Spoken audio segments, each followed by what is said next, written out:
Hi అండి, బొండెడ family రుచులకి స్వాగతం సుస్వాగతం. ఇప్పుడు మనం తమలపాకులు పకోడీ చేసుకుందాము.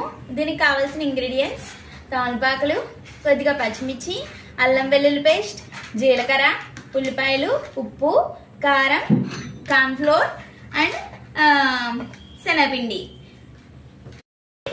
ఇవన్నీ ఇప్పుడు ఈ ఇంగ్రీడియంట్స్ అన్ని ఈ బౌల్లోకి వేసుకోవాలి. ఈ బౌల్లో ఒక్కొక్కటి మిశ్రమాన్ని వేసుకుంటే కలుపుకోవాలి, మిక్స్ చేయాలి. ఇలా మొత్తం అన్నీ వేసేసాను. వేసేసిన తర్వాత దీన్ని బాగా దీనికి పట్టేలాగా కలుపుకోవాలి. నేను శాంపుల్ కోసం కొద్దిగానే చేస్తున్నాను. చూడండి, కొద్దిగా కార్న్ఫ్లోర్ వేస్తున్నాను.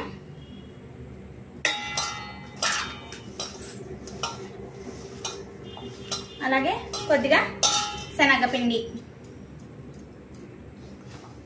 కొలతలు ఏమీ లేవండి, మీ ఇష్టమండి. అలాగే కొద్దిగా తగినంత వాటర్ వేసుకుని చాప్ చేసుకుని ఇలాగా కలుపుకోవాలి.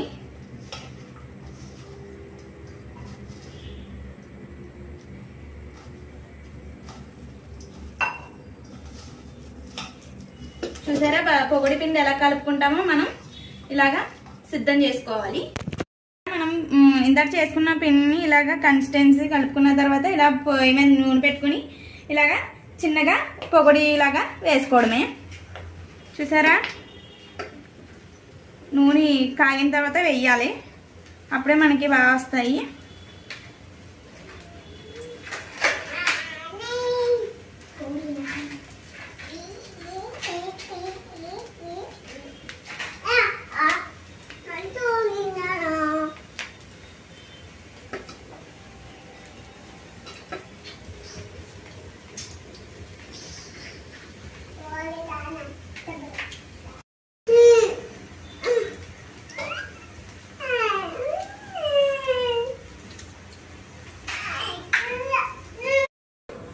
ఇప్పుడు ఏగిపోయిన పకోడీని ఇలాగా స్టెయినర్లోకి తీసుకొని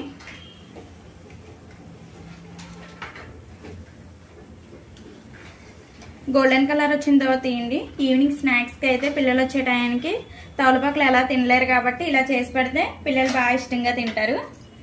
చూసారా, ఇలాగా క్రిస్పీగా చాలా బాగుందండి. టేస్ట్ అయితే మీరు కూడా చేయండి. ఎలా వచ్చిందో రెసిపీ చెప్పండి మళ్ళీను.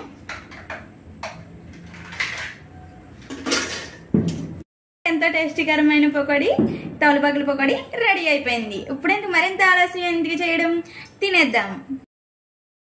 ఈ రెసిపీ మీకు నచ్చినట్లయితే ఒక లైక్ చేసి, ఒక షేర్ చేసి, ఒక కామెంట్ చేసి నా ఛానల్ సబ్స్క్రైబ్ చేసుకోండి.